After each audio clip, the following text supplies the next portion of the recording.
Bem, bom dia a todos e a todas. Gostaria de iniciar esse vídeo agradecendo o convite feito pelo GT Mundos do Trabalho, na pessoa da professora doutora Alba Barbosa, né, que, em nome do GT, coordenadora do GT, me fez esse convite para participar dessa série Os Historiadores e os Rios. Né? A minha relação com a temática dos rios, ela se deu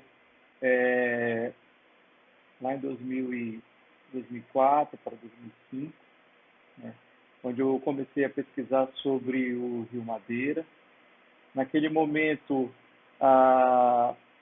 eu desenvolvi um projeto de mestrado, tinha conversado com o professor Luiz Balcar sobre uma ideia discutida na disciplina de História e Movimentos Sociais na Amazônia, onde ele comentava a necessidade de se revisitar alguns temas clássicos da historiografia amazonense, a partir de alguns temas, ou de alguns problemas, né, questões, perspectivas e abordagens teórico-metodológicas renovadas, que permitiu, então, uma releitura desse passado da região. E aí eu lembro que ele comentou sobre o mundo do trabalho, ou os mundos do trabalho nos seringais da região. Naquele momento, então, comecei a desenvolver algumas pesquisas. Lembro bem que o professor Balcar passou a orientar uma pesquisa de PIBIC do Patrício Tardelli sobre o mundo do trabalho nos seringais a partir do Jornal do Comércio, né?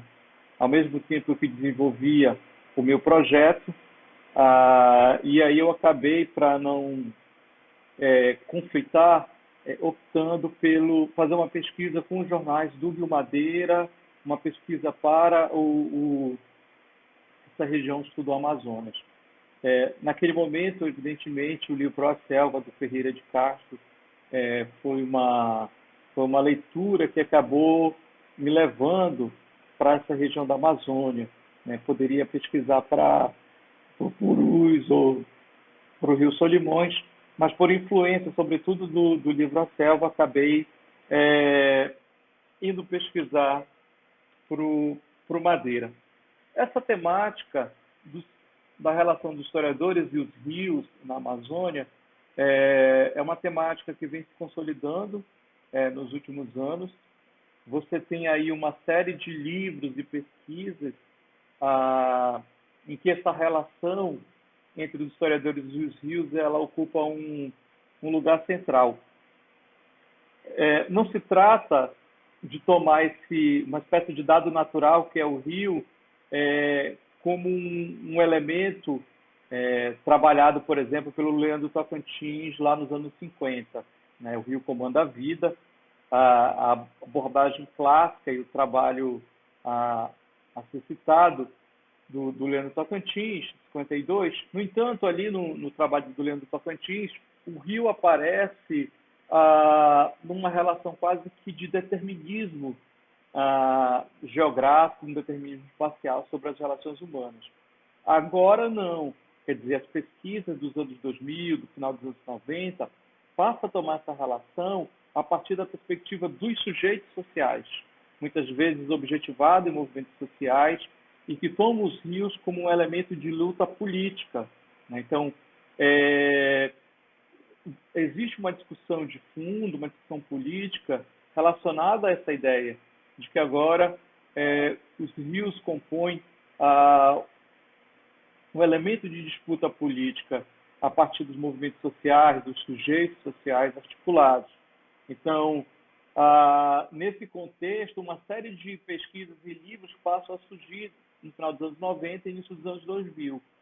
Eu, de memória, recupero aqui o livro Os Senhores dos Rios, né, publicado por historiadores, vários historiadores, organizado pela professora Mary Del Priori, foi publicado em dezembro de 2003, e ali emerge uma série de discussões dessa dessa relação da história da Amazônia, né?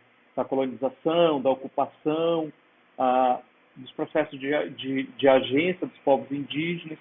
Então, ali nós temos trabalhos, só para citar, do professor Auxílio Malgatti, a professora Patrícia Sampaio também publica neste livro. Se a gente for recuar, então, um pouquinho mais dos anos 90, a gente não pode deixar de citar o trabalho do Vitor Leonardi, né? Sobre, deixa eu recuperar, o trabalho do professor Vitor Leonardi, Os Historiadores e os Rios, Natureza e Ruína na Amazônia Brasileira, onde ele estuda, então, as ruínas ali da Velha Airão, no Rio Jaú, né? Então, é um trabalho fruto de uma pesquisa de 96, 97, publicado em 99. Então, você tem aí um texto que também se coloca nesse processo. Nos anos 2000, uma série de pesquisas passam a se articular, então, a partir dessa dinâmica dos rios, né? Dessa apropriação política dessa dinâmica dos rios. Em 2009, a gente tem um conjunto de pesquisadores ligados à nova cartografia social da Amazônia, todos orientandos do professor Alfredo Wagner Berno de Almeida, que desenvolve uma série de pesquisas para o Rio Madeira, por exemplo. Então, naquele momento, final de 2008, início de 2009, a gente reúne uma série de discussões e artigos para o Rio Madeira e sai o livro Conflitos Sociais no Complexo Madeira. Eles são mais de 15 pesquisadores reunidos ali com discussões voltadas sobre hidrelétrica, povos indígenas, processos históricos, movimentos sociais contemporâneos. Então, uma parte dos orientandos do professor Pedro Wagner estava pesquisando sobre o Madeira e publica esse livro. Um outro grupo estava com pesquisas para o Rio Negro. Então, ali você tem também uma publicação, logo em seguida, sobre o Rio Negro, no livro Mobilizações Étnicas e Transformações Sociais no Rio Negro.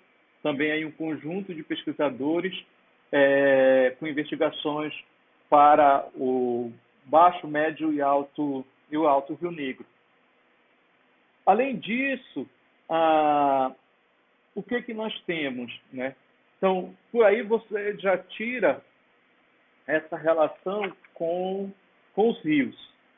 E você tem também os grupos de pesquisa que estão se estruturando a partir dos programas de pós-graduação da Universidade Federal do Amazonas, a partir também dessa dinâmica territorial em que os rios ocupam um aspecto central. Já mencionei que na cartografia social, ligado ao programa de pós-graduação em Sociedade e Cultura na Amazônia naquele momento, e depois ao programa de pós-graduação em Antropologia. Na própria Antropologia, a gente tem ainda dois grupos que se destacam também nessas pesquisas, construída na calha dos rios, pegar aqui e citar o NEPTA, né, coordenado pela professora Ana Carla Bruni e a professora Maria Ortolan, mas naquele momento, 2008, 2009, a professora Tereza Menezes também esteve à frente desse núcleo de estudos em políticas territoriais, sobretudo com pesquisas para o Rio Purus, né? Você tem o NEAI, o Núcleo de Estudos da Amazônia Indígena, também com pesquisas para o Rio Purus e para o Rio Negro.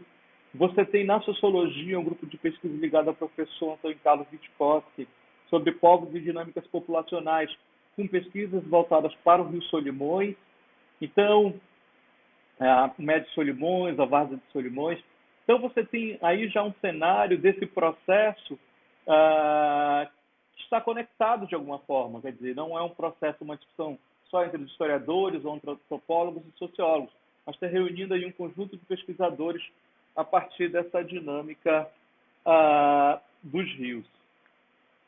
Então, é nesse contexto que eu passo a estudar o Rio Madeira, né? Em 2005 eu vou para o mestrado, né? E E ali, naquele momento, a ideia era pesquisar, sobretudo, os conflitos sociais no interior dos seringais, envolvendo os patrões e os seus fregueses, os seringalistas e os trabalhadores dos seringueiros. Quer dizer, a partir de uma dimensão de universo do mundo do trabalho, mas também do universo do mundo da cultura, do simbólico, né, eu desenvolvi essa pesquisa entre 2005 e 2007. Foi um momento também de mergulhar e de conhecer a literatura. Ah, Naquele momento, várias pesquisas desenvolvidas na Universidade Federal do Acre, ou de professores da Universidade Federal do Acre, que tinham ido estudar na PUC São Paulo e fizeram trabalhos que se tornaram referência para a área. Né? Eu lembro aqui o trabalho do professor Gerson Rodrigues Albuquerque sobre os trabalhadores seringueiros do Rio Muru, né? O Rio das Cigarras, depois o Rio Valparaíso. Quer dizer, a historiografia acriana, com seus múltiplos trabalhos, fundamentou, deu base para as pesquisas futuras que tinham o seringal, o mundo do seringal, como uma unidade de análise para a historiografia. Então, naquele momento do mestrado, esse conhecimento da historiografia acriana, possibilitado pela presença entre a gente do Márcio Roberto, um pesquisador lá do Acre que fazia o mestrado aqui na UFAM, né, permitiu, então, o maior conhecimento desses trabalhos. E, claro, a leitura de trabalhos clássicos da historiografia, do Arthur César Ferreira Reis, do Seringal e Seringueiro, vários romances de uma literatura ficcional também sobre o tema, foram nos ajudando a montar a pesquisa. Uma outra ponta desse debate, feito a partir da documentação, foi feito a partir do Laboratório de História da Imprensa que estava se constituindo naquele momento, do LIA, o arquivo do Museu Amazônico também, com seus vários jornais, para o Rio Madeira, o Maitaense, o Madeirense, a Comércio do Madeira e tantos outros jornais.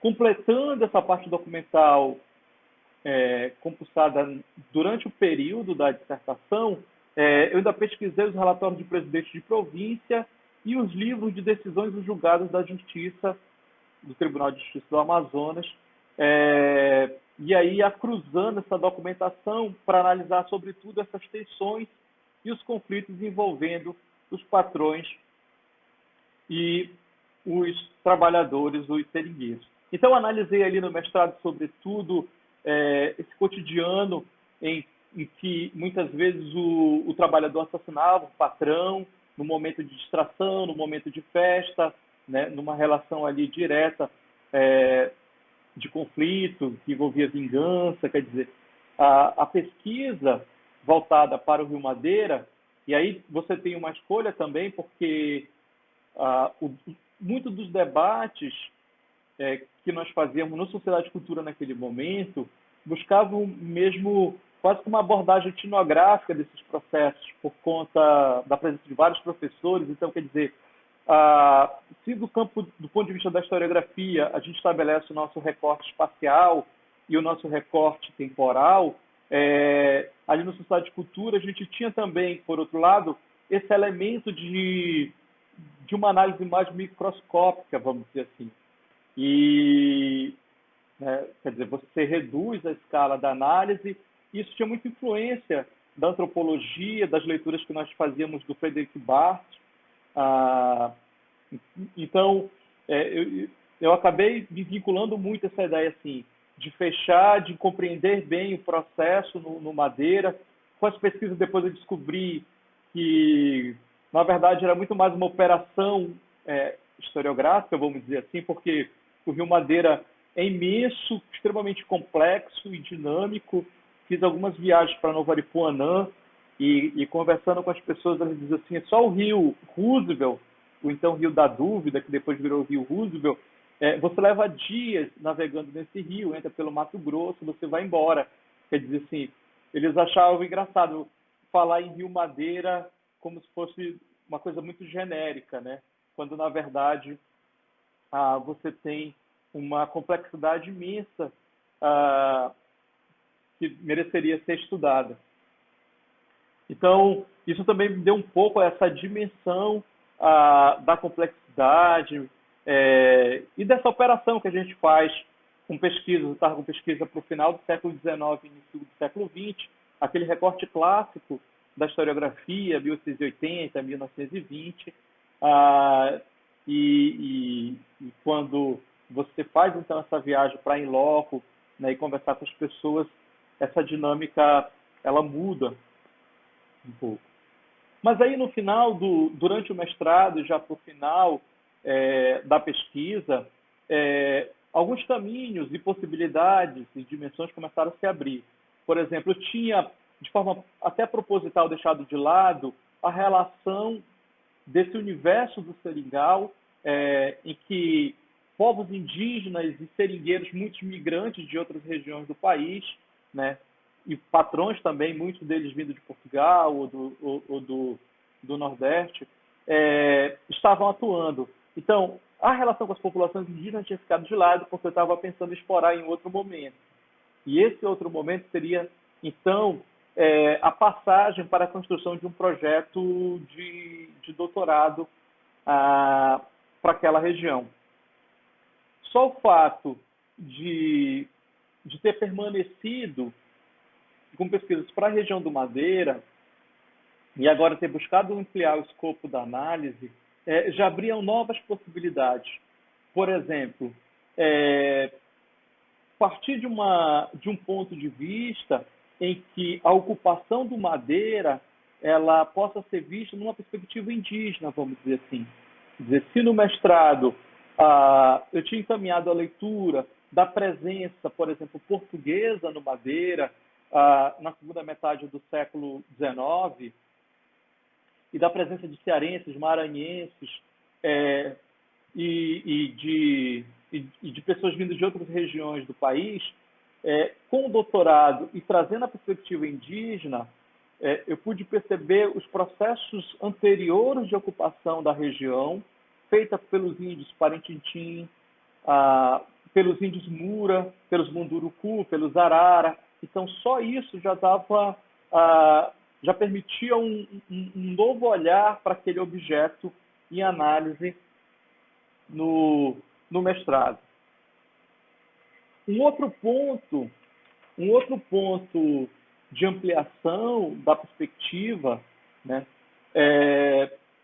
foi pensar não apenas no conflito dos seringais, coisa que eu tinha feito no mestrado, mas ampliar para pensar os castanhais, ampliar o próprio escopo da análise, dilatando o recorte temporal.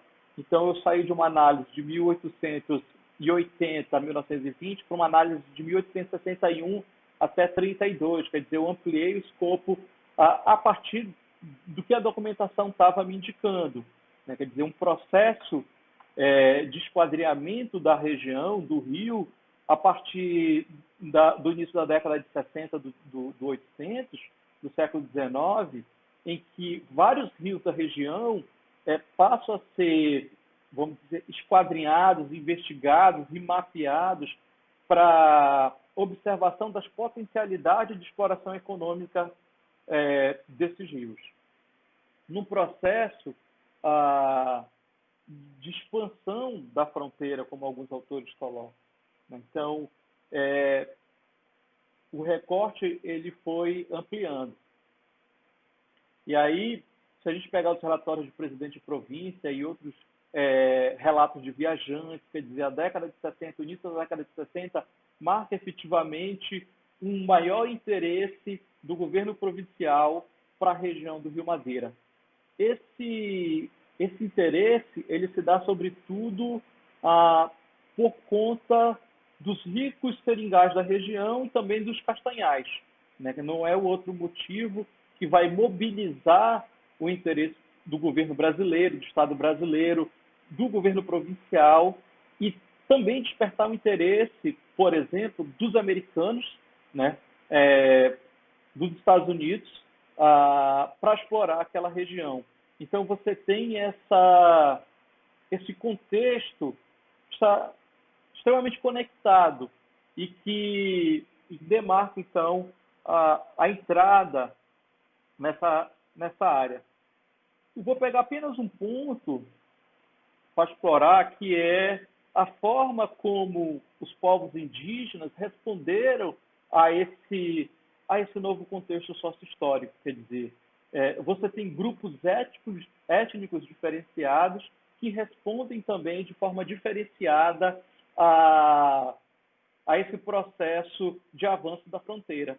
Vou pegar aqui para comparação, por exemplo, a resposta que os Parintins estão dando a esse processo de intrusão e esbulho dos seus territórios. Os Parintins, a relação política que eles têm é uma relação de guerra. Então, eles estão até 1921, quer dizer, do século XIX, os primeiros relatos nas fontes dos Parintins até 1921, os relatos que aparecem são dos Parintins atacando o tempo todo os seringais, as estradas de borracha, a ocupação desses castanhais por não indígenas. Então, o padrão de relação política, a resposta Parintiti vai ser a resposta da guerra, né?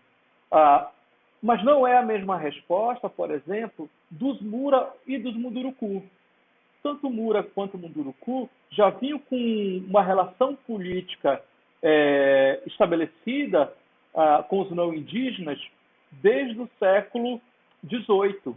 Né? Quer dizer, as guerras Munduruku e as guerras Mura do século XVIII e as assinaturas dos tratados de pacificação, de paz, tanto por Mura quanto por Munduruku, já havia então colocado esses povos numa relação de apropriação étnica dessas fronteiras étnicas. Perpassado o século XIX, então você tem Muras e Mundurucus agenciando essa relação por todo o século XIX. A gente não pode esquecer que durante a cabanagem eles estiveram também no fronte de luta, né? Muitas vezes em lados opostos, mas quando você chega em meados do 19, você tem aldeamentos Mura e aldeamentos Mundurucus que estão em relação econômicas, relações sociais com esses não indígenas, vamos dizer assim.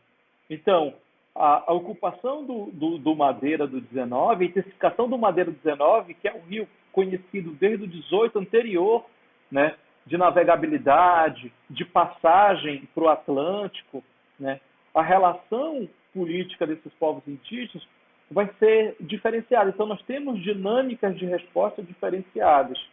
O que trouxe, então, se comparado com a dissertação, elementos novos para a análise da tese, né, mostrando essa dinâmica. Então, você tem ali a presença de muitos empresários de origem portuguesa, que se tornaram seringalistas, mas também de comerciantes, de seringueiros que vieram do Nordeste ainda nos anos 50 e 60 e que se estabeleceram na região e também se tornaram grandes seringalistas. Depois da década de 70 para 80, isso vai se tornar cada vez mais difícil, um seringueiro se tornar patrão, né? Mas no início isso ocorria e que serviu, inclusive, como um elemento multiplicador dessa ideia de que vir para a Amazônia você vai ficar rico. Então você tem, além dos povos indígenas mencionados, você tem os moços que vêm da Bolívia e que estão já há muito tempo atravessando esse rio Madeira para comprar mercadorias em Taquatiara ou partir direto para Belém, né? Então você tem um intenso comércio e navegação de bolivianos, indígenas, grandes seringaristas que estão estabelecidos nessa região. Você tem um conjunto de agentes sociais e atores que vão dar uma dinâmica diferenciada para o Rio. Então, hoje, com o avanço das pesquisas, eu penso aqui na tese de doutorado do Alexandre Cardoso, para o Purus, não apenas para o Purus, mas sobretudo ali, analisando a região do Purus, de pensar as conexões, mas também as especificidades de ocupação dessas regiões, né? Trabalhos para o Putumayo, para o Alto Solimões, trabalhos para o Madeira, para o Rio Negro, que vão ajudando, então, a gente a compor esse quadro analítico da dinâmica de ocupação dos rios e de como essas populações locais, os povos indígenas, quilombolas, né, comunidades de mocambos, vão também estabelecendo relações de agenciamento, de apropriação étnica nessa Amazônia do final do 19 e início do século 20. Então é isso, a ideia que eu queria trazer de que a ocupação histórica e a presença desses povos nesse rio obedece a dinâmicas específicas e que estão linkadas e conectadas a contextos mais ampliados. E que o nosso conhecimento, a partir das pesquisas da pós-graduação, sobretudo, com mestrado e doutorado, tem nos permitido conhecer cada vez mais as conexões e as realidades específicas de cada rio desse da Amazônia. Então é isso. Queria mais uma vez agradecer o convite feito pelo GT do Trabalho, pela professora Alba Barbosa. Obrigado.